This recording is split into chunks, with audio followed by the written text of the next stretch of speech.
Welcome, ladies and gentlemen, to the second episode of the Beyond the Assembly Line podcast. I'm one of your hosts, Sommie. And I'm Harsh. Where we brought on a special guest, the Manufacturing Engineering and Facilities Planning Professor for the UCF IEMS department, Vasanth Bhat. In this episode, we'll talk a little bit about why he chose to go into engineering and his journey from undergrad to working in industry and then into academia. So, Sommie, take it away. All right, so to start off, thank you for joining us. Always a pleasure. My first question for you is, what led you to pursuing engineering and more specifically, industrial engineering? Okay, so it goes long back. So let's start from where I started. So my father, my dad, he was always into this manufacturing industry. And then as a kid, while growing up, I saw all of these people, engineers in my family. So, seeing engineering, so that was instilled in my brain that I have to do engineering at some point in the future. And then I used to accompany my dad on the weekends to his factory, which was a pretty big industry at that time, and looking at all those different machines, specifically manufacturing. So all his life, he has worked in manufacturing. So that is what inspired me eventually, to get into the manufacturing field. So to get into the field, either you have to be a mechanical engineer, mostly aerospace, and if not, then industrial engineer. So that's what my planning was, to just be industrial engineer, and then that's where the story started of me being an engineer, That's or awesome. at least getting into the engineering school. Yeah. What type of manufacturing was your dad doing? Like, what type of industry was he working in specifically? Yeah, so he was in the ore manufacturing. So you extract ore from the earth and then you make metal. So that was his primary factory that he was working in, and he was the general manager of that company. Back in India. So this was in India, and so I was looking at these big furnaces. Pretty much 80 or 100 furnaces in that company with different metals. So it's aluminum, tin, lead, all different kinds, steel. So these are the things that he was in that business. So that's where I grew up, looking at those things, and then got attracted eventually to that. And so, for that industry, was that, you're outsourcing your material to other companies that wanted that ore? Not exactly. So the business works in this way that there will be a company or mostly a government company which would do the extraction of metal from the earth, right? Because digging and doing the exploration, all of those things will be done by the government. Then they would sell all of that ore to these private companies who would do the refining. So this is more of a refining part where you take all say aluminum, for example, that will come out from the earth in the form of dirt. Okay, you won't see it shiny. It would be brown in color. Okay, and then once you put it inside a furnace, you start doing all the processes, and then you'll see that silver aluminum coming out from the furnace. So that is how it is. So this was a private company which used to buy things from the government and then do the refining, and then eventually sell the metal to other companies who would make products out of it. So that is how the business works. Super cool. Okay. And I was gonna ask if there was a defining moment. Like for me, I had a conversation with my sister about engineering that made me pick industrial. First went to see a building company with his high school, but I guess there wasn't a defining moment. You just being around your dad and seeing the work he was doing, that was just over an extended period of time, just made you know that's what you wanted to do? Or was there a specific moment where you were like, this is what I really want to do, this is what I'm going to pursue going forward? So that is just growing up. So I'm talking about when I was 5 years old. Okay, so it started then. Me going to these factories, big factories, I'm talking about in 20 acres and bigger. So, going into those factories, I was like kid on weekends, nothing to do. My dad is working extra hours, and then I'm just accompanying him. And that continued all the way till I was, in high school, and then, my 11th grade, 12th grade. So that time I knew that, the engineering is something that I want to do. I don't want to go into any other field but engineering. Which engineering was like, still, okay, it could be mechanical, it could be industrial, it could be aerospace was not big at that time, but, usually mechanical and industrial was big. But when I was about to get into college, computer science was also very big. But I was never interested in going into computer science or doing coding because of the machines and processes that I've been seeing. And I know computer science is just like sitting in a room, coding something in a AC room. So that was not what I wanted to do. Yeah, that's a pretty cool experience. I feel like if my dad was also working in the industry, I feel like that'd be a pretty big influence on me. And so, since this was in India and you grew up in India, basically, Yeah. did you also do your undergrad in India, right? Yes. So, my undergrad, which was industrial engineering, so I did that in India. So, it's a big name, so I won't say that here right now. But so it's like I did my 4 years of undergrad industrial engineering. But the way how engineering classes work in India is a bit different than how we have it here in the United States. So in the first year, every discipline of engineering has the same syllabus. Okay, so you go through, like, every engineer in India in the first year of their engineering would do the same classes. Okay, be it statistics, be it physics, chemistry, labs. We talked about manufacturing labs. All those kind of labs will be done by every engineer. So I did C programming as part of my first year engineering because that was required. Okay, so all the classes in the first year is common. I'm talking about the first 2 semesters. And then you get to pick and choose that which line you want to go to. Accordingly, they pick and choose their department. Like, okay, I want to do computer science versus I want to do IT versus I want to do mechanical, industrial, and so on. But first year is common. That's how education, at least engineering education, is in India even today. So, I feel like at UCF, it's also like somewhat similar. Like there is, like in the beginning, you're going to take all your general education classes, and then you start hopping into the more engineering-based classes. But everyone is like not on the same page. Like I took statics like way later than some people did, and I feel like if I took statics earlier, I might have liked mechanical engineering a lot more, which is like how it is. But I don't know. But the classes that you take in India as first year is exactly the same. Yes. So the syllabus, you might be enrolled in a computer science program, but the first year classes, like physics class, is exactly the same syllabus taught by the same professor to every different departments. Wow. So it's like honors class, or they are separate, but they still do some classes here and there. So every first year student in India would do the same classes under the same professor. It might be divided in different sections like A, B, C, D, and so on. But eventually you're still doing the same syllabus, the same exams for each and every one.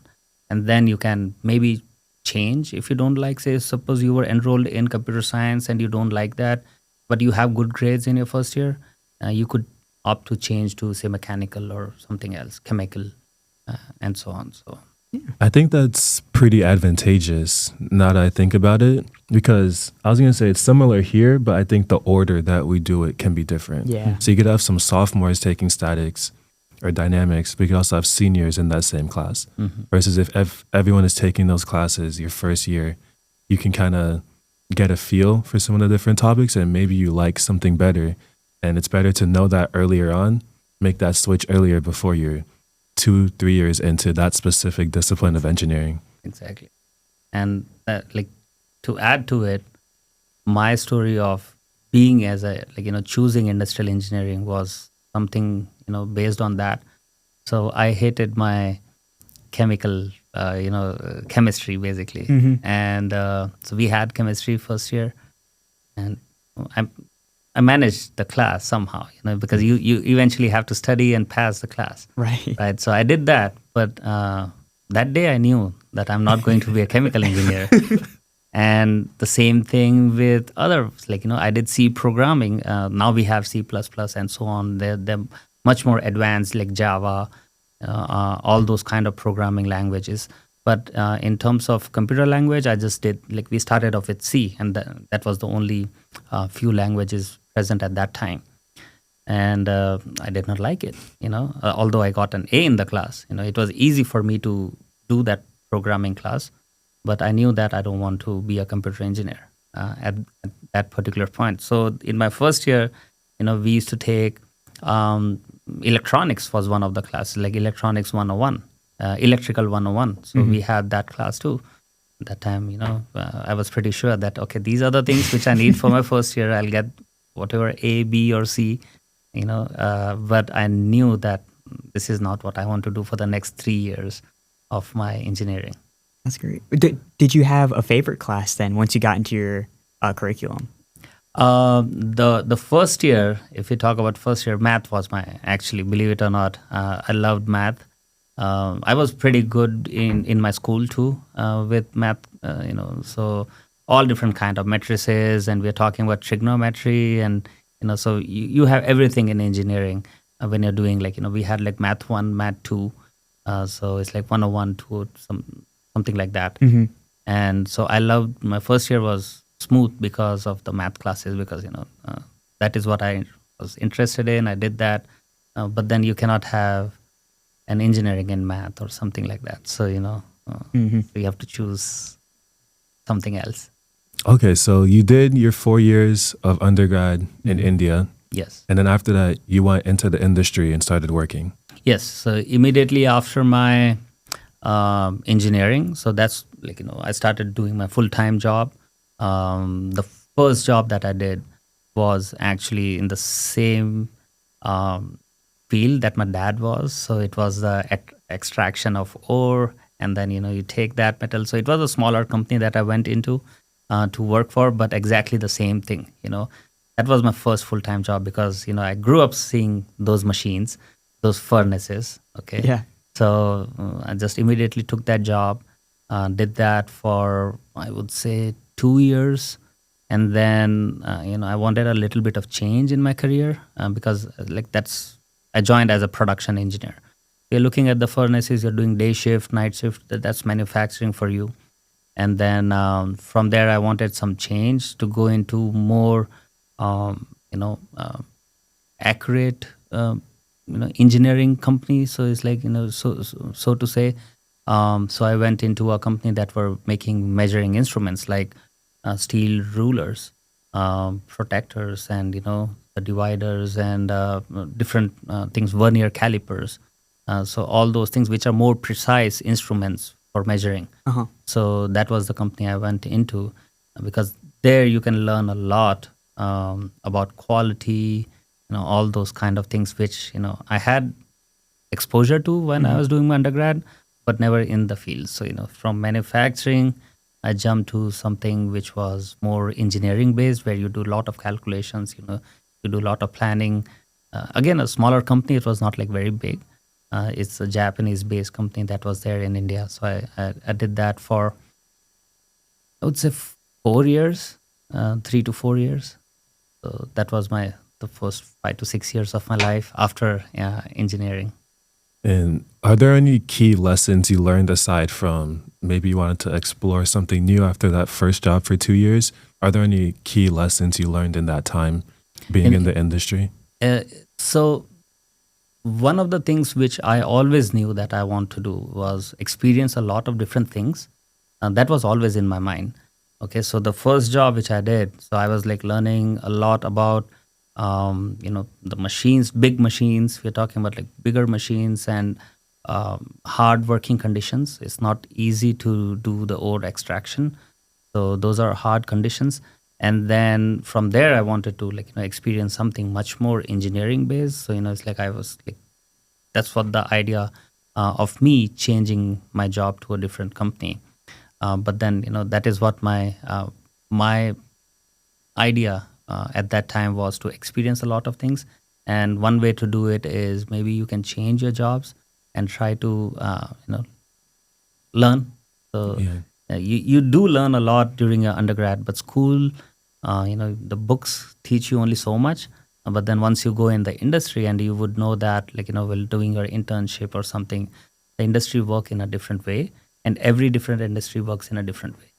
So, for me, that was like learning was key to whatever I was doing, and that's the thing I kept even till date, actually. And so you're about 6 years out of college. You've worked 2 jobs. Did you know you wanted to go back to school, or was that something that just out of nowhere came about? So I have a story for that. So the story was, the last 4 years of my job, right? So I was working as an engineer there in the company. And then obviously I had a manager who was like, supervisor and manager. Uh-huh. So I was part of the supervisor for the shop floor. Okay, so we had different kind of machines. We are talking about now lathe machines and drilling machines, milling machines, CNCs, all those kind of machines. We are talking about that. Now the operator who's there comes with a problem to me. It's like, hey, this is what is happening. And then I take that problem and explain it to my manager. And my manager never used to understand what I'm trying to tell him. Okay, so he would say that, figure that out, I don't care. So there was a communication gap between me and my manager. At that time I was trying to think, okay, what is missing? I believe I'm a fairly good engineer. Okay, I'm doing my job properly, but I'm not able to communicate whatever the problems or the issues which are there on the floor in the words that my manager would understand.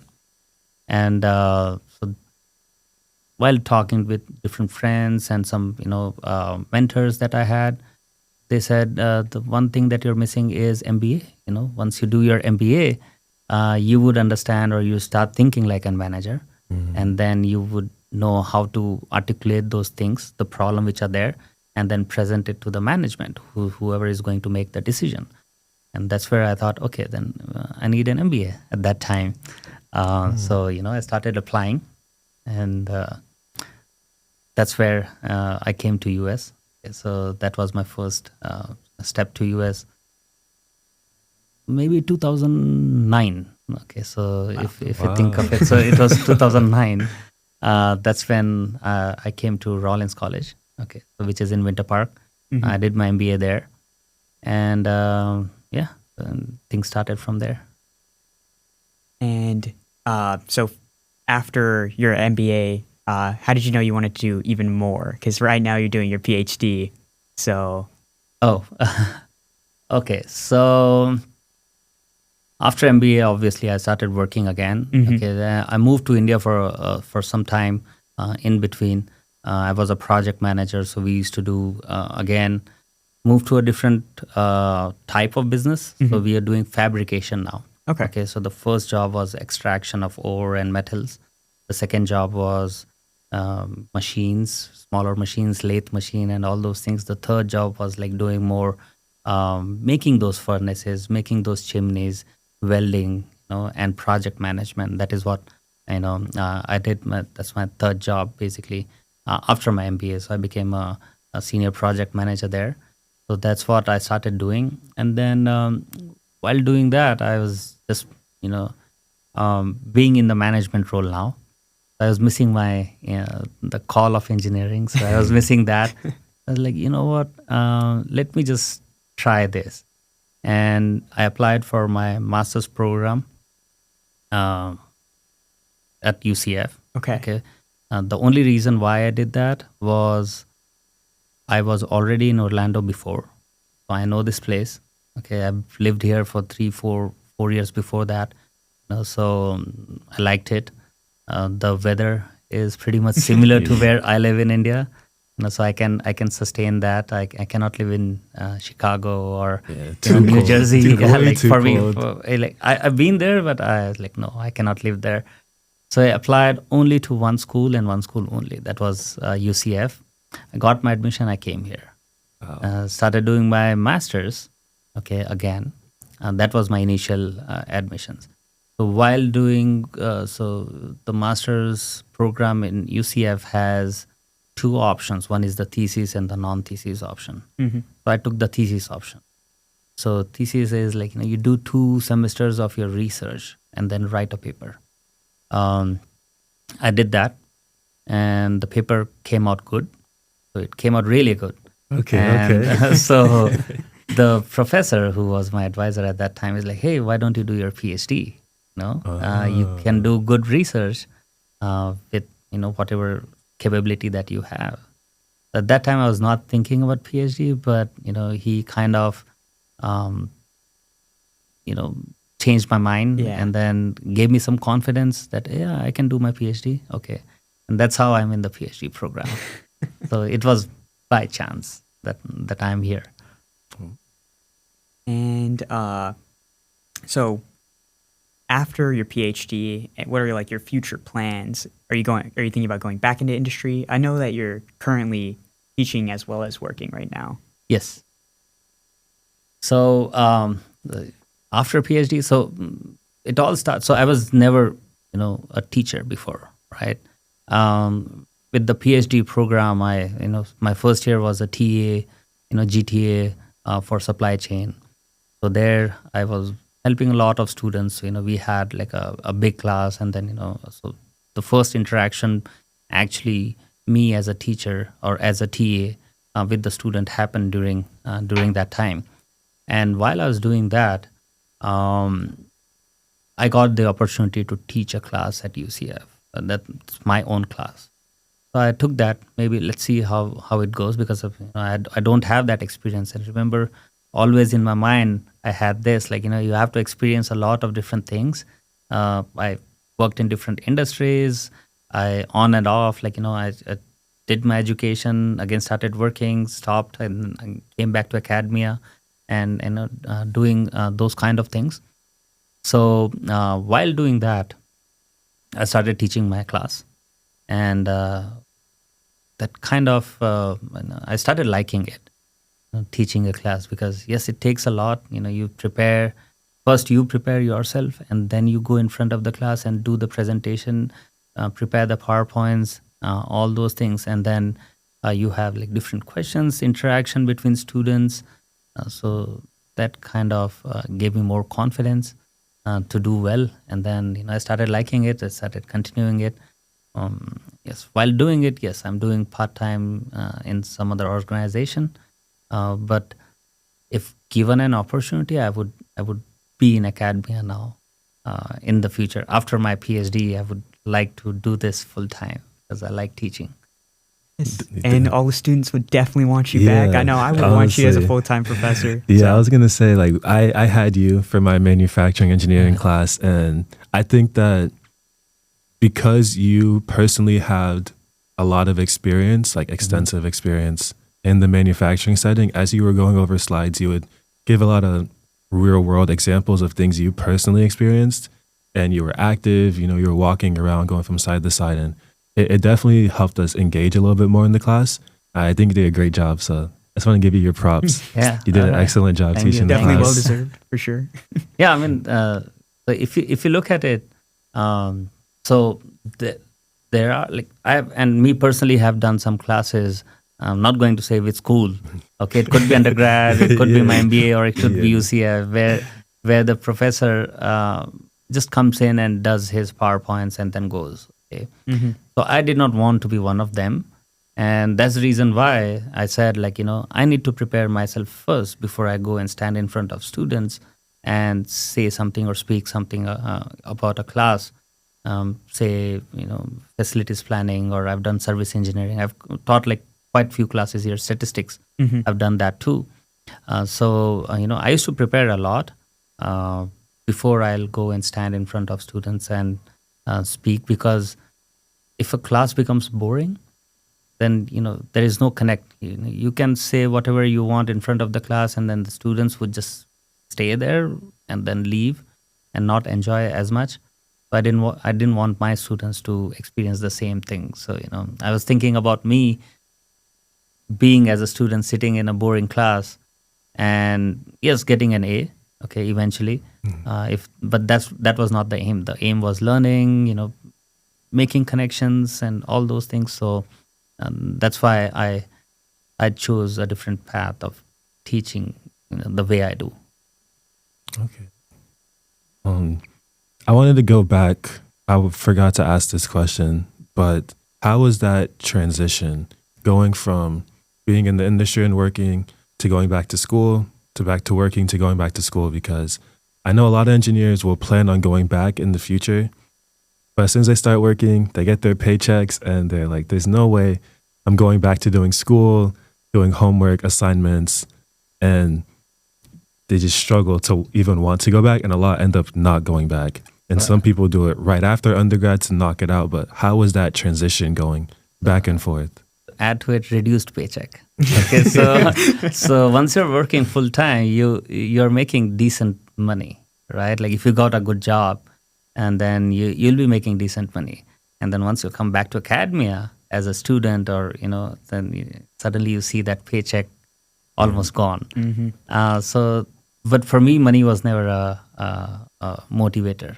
Okay, so for me, it was always trying to learn few things. How do I add things to my skill set that I have? And then I did mention about my PhD was an accident, basically. My professor kind of encouraged me to do that. Otherwise, I would not have been doing my PhD. I was happy with my master's, and I would have been done with that and probably be working in some company. But then, yes, like going back and forth between academia and the full-time or engineering job. For me, good thing was my family was very supportive of it. So I did not have to pay anyone or take care of anything. Back home, my parents are doing pretty well. So I did not have to answer anyone. So there was like no peer pressure. You could do whatever you want. You leave a job and then you just come back as a student at an age when others are probably vice president or president of some company, And then, but for me, it was all easy because of the family support that I always had. So, a big shout out to my family. Okay. Oh. And do you have any advice for if there's any high school students that are considering engineering, current undergrad students in engineering getting ready to graduate, getting ready to go into the workforce, or any people that are already in the industry working and are maybe considering just trying something new, maybe switching to a different discipline of engineering, maybe considering going back to school? Do you have any, because you've been through all three of these phases, do you have any advice for any of these people? So going back to school is always good for, say, suppose you just finish your, let's start with if you had your undergrad and you're already an engineer and you have probably 2 or 3 years of work experience, if you add a master's degree or MBA, whichever your interest is, it is only going to add value to whatever you're doing in the future also. So I would always say that get your master's degree, first get your undergrad degree, get some experience, and then come back do school. Okay? At some point in 3 years or 4 years, don't give it a long break, because then it's very difficult to come back to school after a long working 4 or 5 years of work experience, and then it will be very difficult for someone to come back. There are many companies who would pay. If you're in a good organization, they would pay for your education, to get your master's or your MBA. Do that, and that will only add value, and then you'll reap benefits for it. As for someone who's in school and then thinking about engineering, for me it was different because like I said, I always grew up in an engineering environment. All my cousins are engineers, every one of them, almost everyone, except for a few doctors in the family. So I have few, some MBBS, the doctors which are there, and rest almost everyone is an engineer. I think I would say only 2 of my cousins actually went into like the commerce side, like commercial side. Okay. Except for them, I have like 30 more cousins. and every one of them are engineers. So I grew up in an environment where engineering was key, you know. And as a family, we are very close. Like, all of us meet at least once a year. All of the cousins, we talk to each other often. Like right now I'm here, so there's like WhatsApp and doing all those things, wish them on birthdays, or if there's a festival, just call each other. So so we all knew what to do at that time. So it also depends on where your calling is.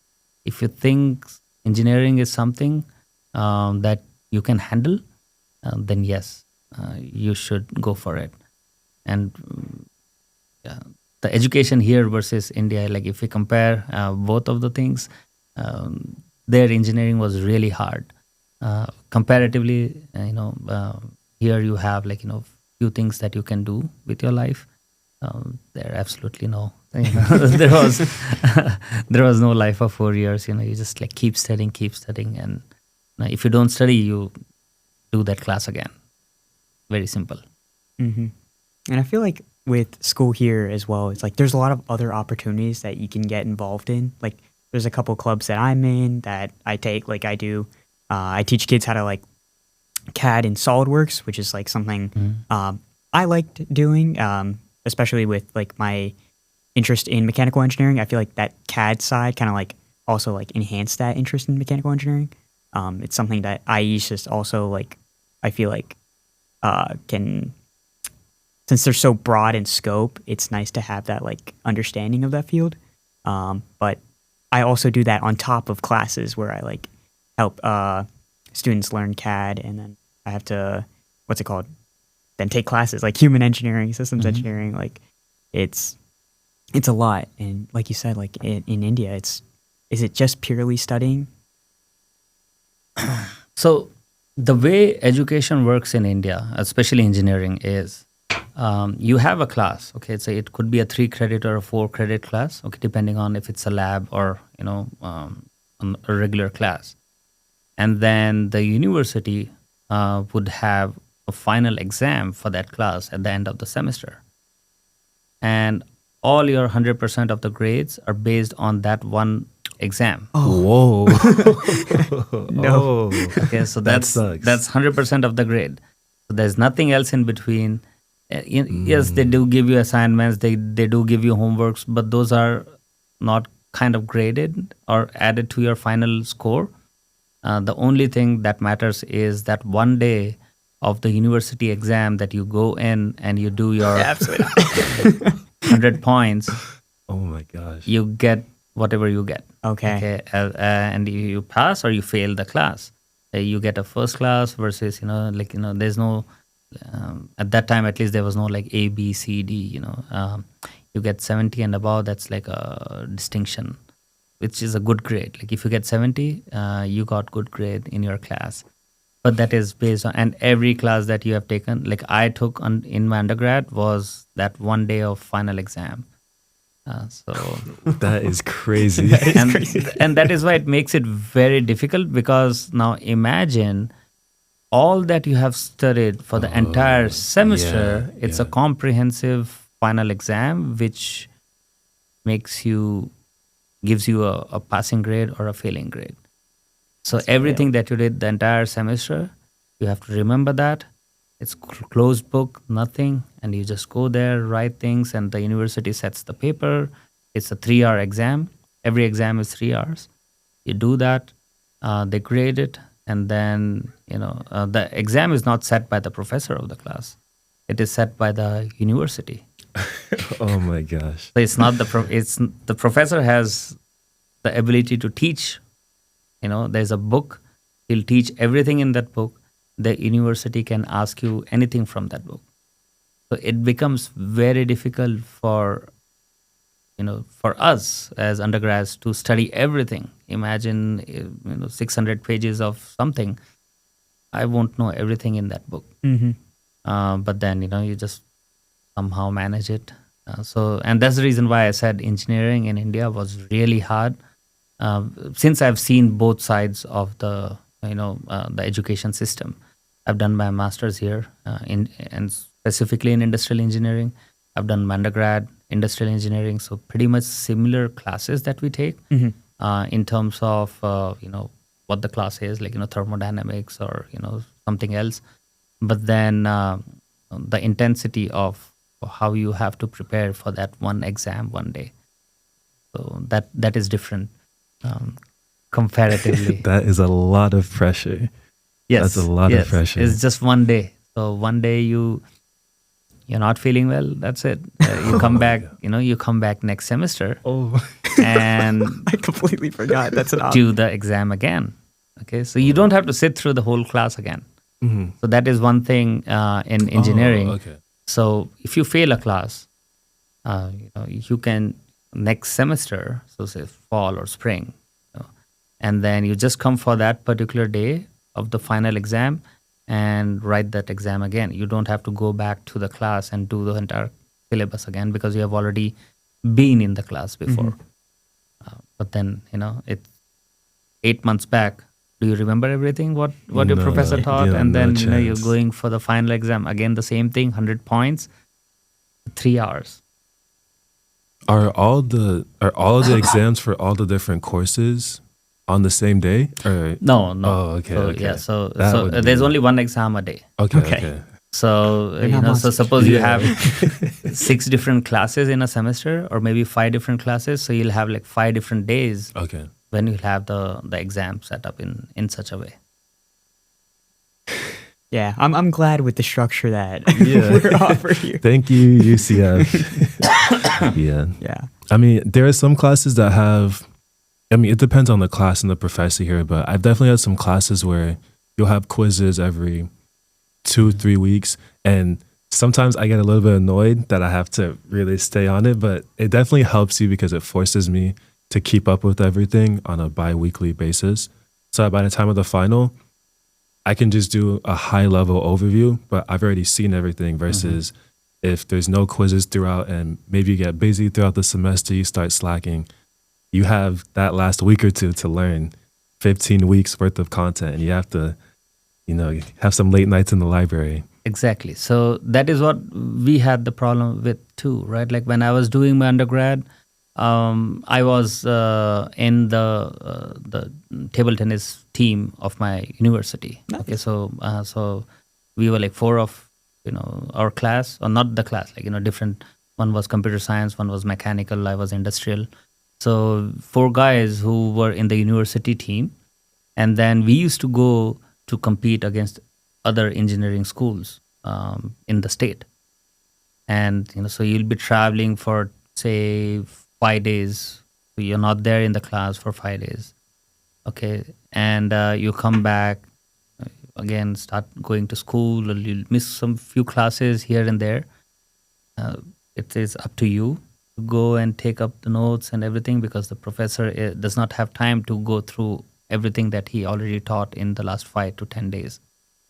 And you don't get any absence or leave for playing for the university. Okay, so if there was something that happened during that time, it's up to you as a student to make up for it.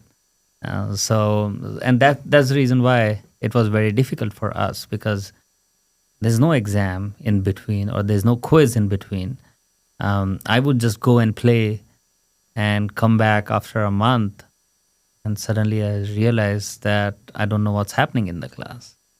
And then you end up taking the book, sitting with some guy who was always in the class, and then waste his time. It's like, hey, bro, can you just teach me, teach me something? And then there were friends who used to do that, because for them it was like revising. Yeah, it helps them learn. It helps them learn too. Yeah. And so that was their passion. My passion was to spend some time out and also make sure that I pass those classes. You gotta have that good balance between work and school, or like just anything. So understandable. But I don't know if you have any more questions, Sommie. I think that wraps it up for me, at least. Yeah, I think this was a really good second episode. Thank you again, Professor, for coming out. It's been really nice to hear about your like your whole background, and I feel like a lot of people can relate. And for students who are coming into engineering, this is really good. They can see like it's so many industries that you can go into, even in manufacturing. So yeah, I think we will see you guys next time, and hopefully with another guest on this and the next episodes. And yeah, we will see you guys later.